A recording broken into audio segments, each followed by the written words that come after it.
अब तक जो पैटर्न हमने देखा है वो काफ़ी क्लियर है। एक रिसोर्स रिच कंट्री होती है, उसका रिजीम कोलैप्स होता है, इकोनॉमी ब्रेक हो जाती है, आर्म्ड ग्रुप्स पावर के लिए फाइट करते हैं और आखिर में सबसे एक्सट्रीम ग्रुप पावर कैप्चर कर लेता है। ये पैटर्न इराक में हुआ, ये लिबिया में हुआ और अफगानिस्तान में भी हुआ। लेकिन अब डिस्कशन जिस कंट्री के बारे में हो रहा है वो इन सबसे काफ़ी डिफरेंट है। ईरान। ईरान कोई स्मॉल आइसोलेटेड स्टेट नहीं है। ये एक 90 मिलियन पॉपुलेशन वाला कंट्री है जिसका इन्फ्लुएंस पूरे मिडिल ईस्ट में स्प्रेड है। इसके पास दुनिया की तीसरे सबसे बड़े ऑयल रिजर्व्स हैं और ये ग्लोबल एनर्जी सिस्टम का एक इम्पॉर्टेंट हिस्सा है। अगर ईरान में इंस्टेबिलिटी होती है तो इसका इम्पैक्ट सिर्फ मिडिल ईस्ट तक लिमिटेड नहीं रहेगा, ये पूरी ग्लोबल इकोनॉमी को अफेक्ट कर सकता है। लेकिन ईरान की स्टोरी को समझने के लिए हमें हिस्ट्री में थोड़ा पीछे जाना पड़ेगा। 1953। उस वक्त ईरान में एक डेमोक्रेटिकली इलेक्टेड प्राइम मिनिस्टर था, मोहम्मद मोसद्देक। मोसद्देक ने एक डिसीजन लिया जो वेस्टर्न पावर्स को बिल्कुल पसंद नहीं आया। उसने ईरान के ऑयल इंडस्ट्री को नेशनलाइज कर दिया। इससे पहले ईरान का ऑयल लार्जली ब्रिटिश कंपनीज के कंट्रोल में था, लेकिन मोसद्देक ने डिसाइड किया कि ईरान के नेचुरल रिसोर्सेज पर कंट्रोल ईरान के पास ही होना चाहिए। इस डिसीजन ने ब्रिटेन को फ्यूरियस कर दिया और फिर एक सीक्रेट ऑपरेशन स्टार्ट हुआ। CIA और ब्रिटिश इंटेलिजेंस एजेंसी MI6 ने मिलकर एक कू ऑर्गेनाइज किया। इस कू में मोसद्देक को पावर से हटा दिया गया और उसकी जगह ईरान में एक नया लीडर इंस्टॉल किया गया, Shah of Iran. Shah western powers का एलाय था और कुछ टाइम के लिए ऐसा लगा कि ये स्ट्रैटेजी सक्सेसफुल हो गई। ईरान रैपिडली मॉडर्नाइज होने लगा। तेहरान को लोग उस वक्त Paris of the middle east कहने लगे। सिटीज डेवलप हो रही थी, इकोनॉमी ग्रो कर रही थी और ईरान वेस्ट का एक क्लोज पार्टनर बन गया। लेकिन सरफेस के नीचे रिजेंटमेंट ग्रो हो रहा था। बहुत से ईरानियंस को लगता था कि उनकी कंट्री की सॉवरेनिटी फॉरेन पावर्स के हाथ में चली गई है। ऑपोजिशन मूवमेंट्स स्लोली बिल्ड होने लगे, सेक्युलर ग्रुप्स भी, रिलीजियस ग्रुप्स भी, और धीरे धीरे एक पावरफुल रेवोल्यूशन का फाउंडेशन रेडी हो रहा था। फिर आया 1979। ईरान में एक मैसिव रेवोल्यूशन स्टार्ट हुआ। मिलियंस लोग स्ट्रीट्स पर आ गए और शाह की गवर्नमेंट कोलैप्स हो गई। उसकी जगह एक कंप्लीटली न्यू सिस्टम एस्टैब्लिश हुआ, इस्लामिक रिपब्लिक ऑफ ईरान। और ये नया सिस्टम एक क्लियर गोल के साथ डिजाइन किया गया था, ये इंश्योर करना कि ईरान में कभी भी फॉरेन पावर्स रिजीम चेंज ना कर सके। इसलिए ईरान का पॉलिटिकल सिस्टम बहुत लेयर्ड और कॉम्प्लेक्स बनाया गया। यहाँ पावर सिर्फ एक लीडर के पास नहीं होती। इस सिस्टम में मल्टीपल इंस्टीट्यूशंस एग्जिस्ट करते हैं, religious leadership, military forces, economic organisations, और ये सब इंस्टीट्यूशंस एक दूसरे से कनेक्टेड होते हैं। इसी वजह से ईरान का सिस्टम सद्दाम हुसैन के इराक या गद्दाफी के लिबिया से काफ़ी डिफरेंट है। वहाँ सिस्टम लार्जली एक इंडिविजुअल लीडर पर डिपेंड करता था, लेकिन ईरान में सिस्टम मल्टीपल पावर सेंटर्स पर बेस्ड है। इसका मतलब अगर एक लीडर रिमूव भी हो जाए तो सिस्टम ऑटोमेटिकली कोलैप्स नहीं करता, और इसी वजह से ईरान का रिजीम आउटसाइड प्रेशर के अगेंस्ट सरप्राइजिंगली रिजिलियंट रहा है। पिछले 40 साल में ईरान ने सैंक्शंस फेस किए, पॉलिटिकल प्रेशर फेस किया, मिलिट्री थ्रेट्स भी फेस किए, लेकिन सिस्टम सर्वाइव करता रहा। और इसी पॉइंट पर ईरान का केस और कॉम्प्लिकेटेड हो जाता है, क्योंकि ईरान सिर्फ इंटरनली स्ट्रांग नहीं है, इसने पूरे रीजन में एक पावरफुल नेटवर्क भी क्रिएट किया है। ईरान का इन्फ्लुएंस सिर्फ उसकी बॉर्डर्स तक लिमिटेड नहीं है। लास्ट कुछ डेकेड्स में ईरान ने मिडिल ईस्ट में मल्टीपल प्रॉक्सी अलायंसेस बिल्ड किए हैं। लेबनान में हिजबुल्ला, येमेन में हूतीज, गाजा में हमास और इराक और सीरिया में भी कई मिलिटेंट ग्रुप्स ईरान के इन्फ्लुएंस में ऑपरेट करते हैं। ये ग्रुप्स अलग अलग कंट्रीज में एग्जिस्ट करते हैं, लेकिन उनके बीच एक स्ट्रेटेजिक कोऑर्डिनेशन भी होता है, और इस नेटवर्क के सेंटर में होता है ईरान। इस सिस्टम को कभी-कभी एनालिस्ट्स एक्सिस ऑफ रेजिस्टेंस भी कहते हैं। अब इमेजिन करो, अगर ईरान का सेंट्रल गवर्नमेंट सडनली कोलैप्स हो जाए तो क्या होगा? सबसे पहले तो वो स्ट्रक्चर कोलैप्स हो जाएगा जो इन ग्रुप्स को कोऑर्डिनेट करता है, और फिर thousands trained militants suddenly independent हो जाएंगे। उनके पास वेपन्स होंगे, कॉम्बैट एक्सपीरियंस होगा, और उन्हें कंट्रोल करने वाला सेंट्रल अथॉरिटी नहीं होगी। हिस्ट्री हमें बताती है कि ऐसे सिचुएशंस में मिलिटेंट ग्रुप्स और ज्यादा रेडिकल हो जाते हैं, क्योंकि अब उन्हें कोई पॉलिटिकल रिस्ट्रेंट नहीं होता। अगर ईरान का स्टेट कोलैप्स होता है तो रीजन में केओस का लेवल बहुत ज्यादा इंक्रीज हो सकता है। और एक और फैक्टर है जो सिचुएशन को और डेंजरस बना देता है। ईरान एक होमोजेनियस कंट्री नहीं है। लोग अक्सर ईरान को एक पर्शियन स्टेट समझते हैं, लेकिन रियलिटी में ईरान की पॉपुलेशन में मल्टीपल एथनिक ग्रुप्स एग्जिस्ट करते हैं। पर्शियंस, अजीरीज, कर्ड्स, अरब्स, बिलूचीज, ये ग्रुप्स डेकेड से एक सेंट्रल गवर्नमेंट के अंडर यूनाइटेड रहे हैं। लेकिन अगर वो सेंट्रल अथॉरिटी डिसअपियर हो जाए तो एथनिक टेंशंस क्विकली एक्सप्लोड हो सकते हैं।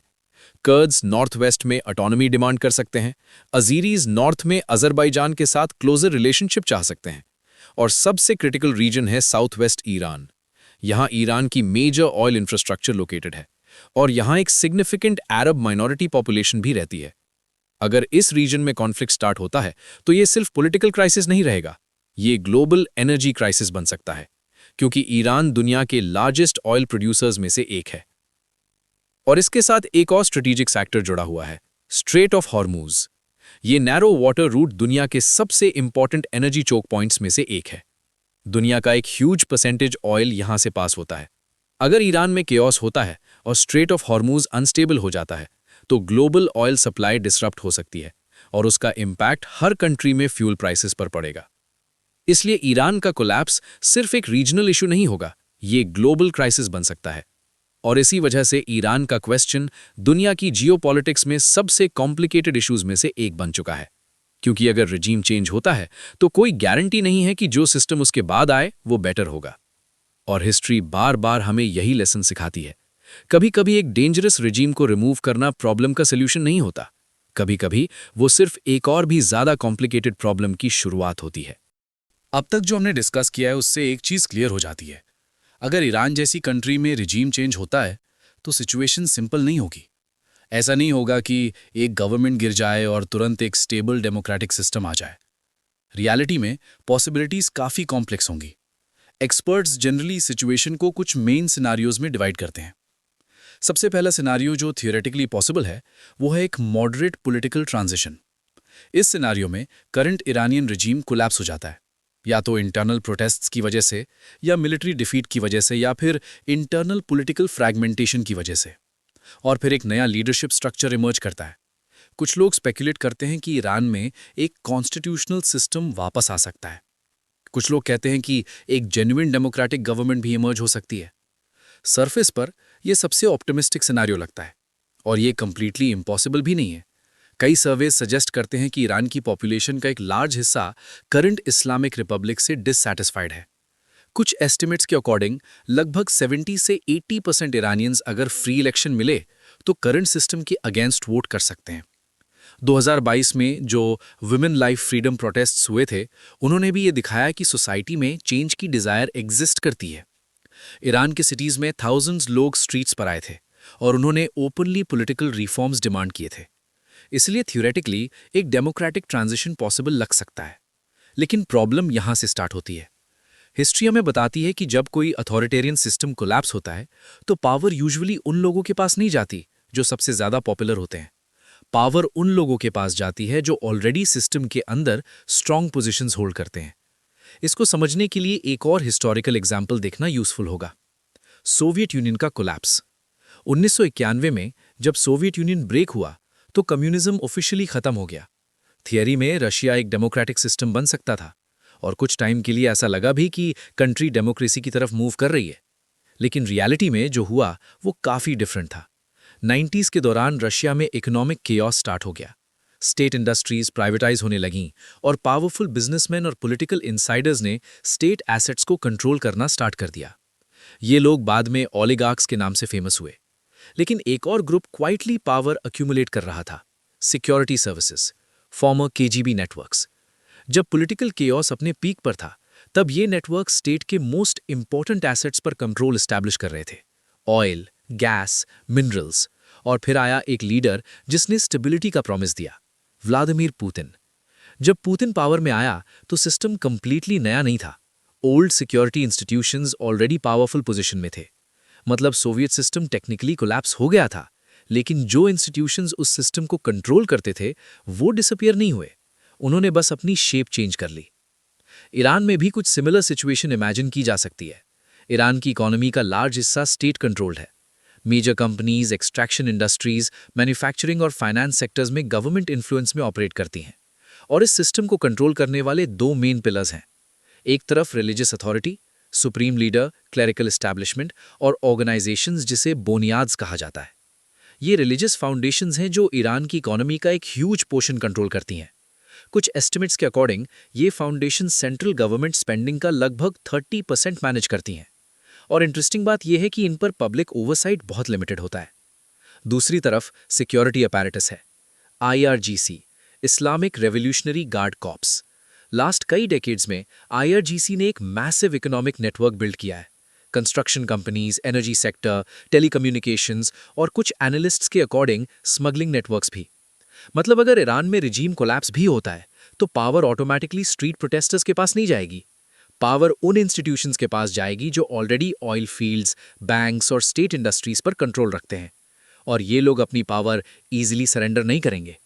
अगर ईरान का सेंट्रल गवर्नमेंट सडनली कोलैप्स हो जाता है तो पावर वैक्यूम क्रिएट हो जाएगा, और ये वैक्यूम सिर्फ ईरान के अंदर ही लिमिटेड नहीं रहेगा, ये पूरे रीजन को अफेक्ट करेगा।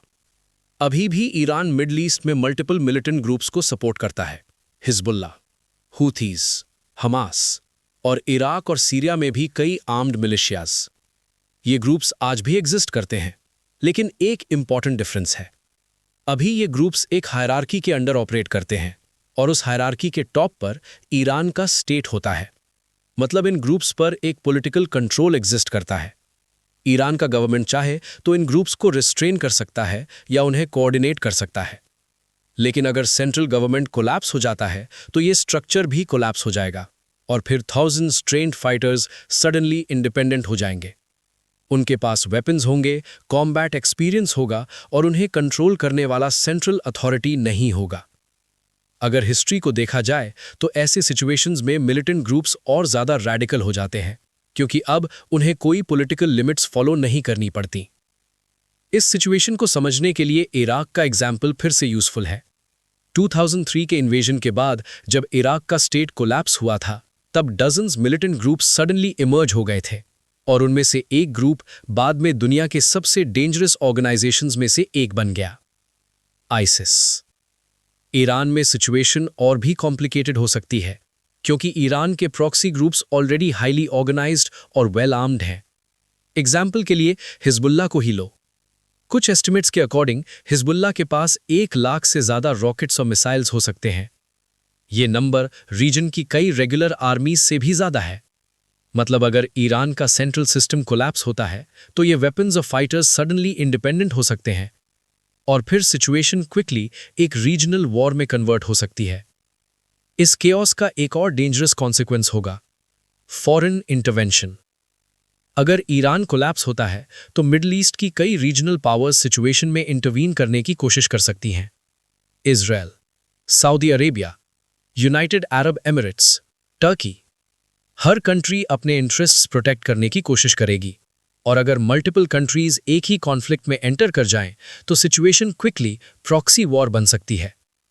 और फिर एक और प्रॉब्लम स्टार्ट होगी, मैस माइग्रेशन। अगर ईरान जैसी लार्ज पॉपुलेशन वाली कंट्री में केओस स्टार्ट होता है तो मिलियंस लोग सेफ्टी के लिए माइग्रेट करने की कोशिश करेंगे। वेस्ट की तरफ लोग टर्की के थ्रू यूरोप जाने की कोशिश करेंगे। ईस्ट की तरफ प्रेशर पाकिस्तान और सेंट्रल एशिया पर पड़ेगा।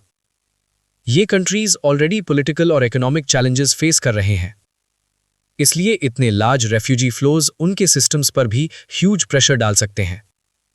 और इसी वजह से ईरान का क्वेश्चन सिर्फ मिडिल ईस्ट का इशू नहीं है, ये एक ग्लोबल स्टेबिलिटी का इशू बन सकता है।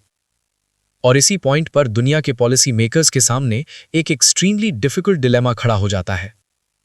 क्या एक डेंजरस रिजीम को रिमूव करना वर्थ है, अगर उसके बाद जो केओस आएगा वो शायद उससे भी ज्यादा डेंजरस हो? अब इस पॉइंट पर सिचुएशन काफी क्लियर हो जाती है। ईरान के केस में कोई भी ऑप्शन सिंपल नहीं है। अगर करंट रजीम पावर में रहता है तो मिडल ईस्ट में टेंशन्स कंटिन्यू रहेंगे, ईरान और वेस्टर्न कंट्रीज के बीच कॉन्फ्लिक्ट का रिस्क भी बना रहेगा, और न्यूक्लियर प्रोग्राम का इशू भी हमेशा बैकग्राउंड में रहेगा। लेकिन अगर रजीम चेंज होता है तो सिचुएशन ऑटोमेटिकली बेटर हो जाएगी, इस बात की भी कोई गारंटी नहीं है। हिस्ट्री रिपीटेडली एक ही लेसन सिखाती है, डिक्टेटर को रिमूव करना और एक स्टेबल सिस्टम क्रिएट करना दो कंप्लीटली डिफरेंट चीजें हैं। कई बार एक अथॉरिटेरियन गवर्नमेंट को रिमूव करने के बाद जो पावर वैक्यूम क्रिएट होता है वो सिचुएशन को और ज्यादा डेंजरस बना देता है। इराक में ये हुआ, लीबिया में ये हुआ, अफगानिस्तान में भी यही पैटर्न रिपीट हुआ। और जब एक लार्ज कंट्री कोलैप्स होती है तो उसका इम्पैक्ट सिर्फ उस कंट्री तक लिमिटेड नहीं रहता, पूरा रीजन रीस्टेबलाइज हो सकता है। और ईरान कोई छोटी कंट्री नहीं है, ये मिडिल ईस्ट के जियोपॉलिटिक्स का एक सेंट्रल पिलर है। इसलिए अगर ईरान में इंस्टेबिलिटी स्टार्ट होती है तो रीजनल बैलेंस कंप्लीटली शिफ्ट हो सकता है। और फिर एक और पॉसिबिलिटी एग्जिस्ट करती है, फॉरेन पावर्स का इंटरवेंशन। अगर ईरान में क्योस स्टार्ट होता है तो एक्सटर्नल कंट्रीज सिचुएशन को कंट्रोल करने की कोशिश कर सकती हैं। कुछ कंट्रीज एक फ्रेंडली गवर्नमेंट इंस्टॉल करने की अटेम्प्ट कर सकती हैं। ये स्ट्रैटेजी हिस्ट्री में पहले भी ट्राई की गई है। 1953 में CIA और ब्रिटिश इंटेलिजेंस ने ईरान में एग्जैक्टली यही किया था। उस वक्त democratically elected prime minister Mossadegh को पावर से हटा दिया गया था और उसकी जगह शाह को इंस्टॉल किया गया था। कुछ टाइम के लिए ऐसा लगा कि यह प्लान सक्सेसफुल हो गया है। ईरान रैपिडली मॉडर्नाइज होने लगा और वेस्ट के साथ क्लोज अलायंस डेवलप हो गया। लेकिन हिस्ट्री का एक रूल है, फॉरेन बैक गवर्नमेंट्स अक्सर लॉन्ग टर्म में रिजेंटमेंट क्रिएट करती हैं और ईरान में भी एग्जैक्टली यही हुआ। धीरे धीरे ऑपोजिशन मूवमेंट्स ग्रो होने लगे और फाइनली 1979 में एक मैसिव रेवोल्यूशन हुआ। शाह की गवर्नमेंट कोलैप्स हो गई और उसकी जगह एक कंप्लीटली न्यू सिस्टम एस्टैब्लिश हो गया, इस्लामिक रिपब्लिक। ये एग्जाम्पल एक इंपॉर्टेंट लेसन देता है। कभी कभी short term stability long term instability का सीड बन जाती है और इसी वजह से आज भी ईरान का इशू इतना कॉम्प्लिकेटेड है, क्योंकि अगर कोई फॉरेन पावर फिर से रिजीम चेंज अटेम्प्ट करती है तो हिस्ट्री रिपीट होने का रिस्क एग्जिस्ट करता है। लेकिन ईरान की सिचुएशन का एक और डीपर कॉन्सिक्वेंस भी हो सकता है, और ये कॉन्सिक्वेंस सिर्फ मिडिल ईस्ट तक लिमिटेड नहीं होगा, ये ग्लोबल सिक्योरिटी को अफेक्ट कर सकता है। सोचो, अगर दुनिया के अथॉरिटेरियन रिजीम्स एक सिंपल पैटर्न ऑब्जर्व करें, अगर किसी कंट्री के पास न्यूक्लियर वेपन्स नहीं होते तो वो वल्नरेबल हो जाती है। एग्जाम्पल के लिए लीबिया को देखो। गद्दाफी ने एक टाइम पर अपना न्यूक्लियर प्रोग्राम अबैंडन कर दिया था, लेकिन कुछ सालों बाद उसकी गवर्नमेंट कोलैप्स हो गई। इराक के पास भी न्यूक्लियर वेपन्स नहीं थे और उसकी गवर्नमेंट भी क्विकली टॉपल हो गई। इसके ऑपोजिट एग्जाम्पल देखो, नॉर्थ कोरिया। नॉर्थ कोरिया के पास न्यूक्लियर वेपन्स हैं और इसी वजह से उसके अगेंस्ट डायरेक्ट मिलिट्री इंटरवेंशन का रिस्क बहुत कम हो जाता है।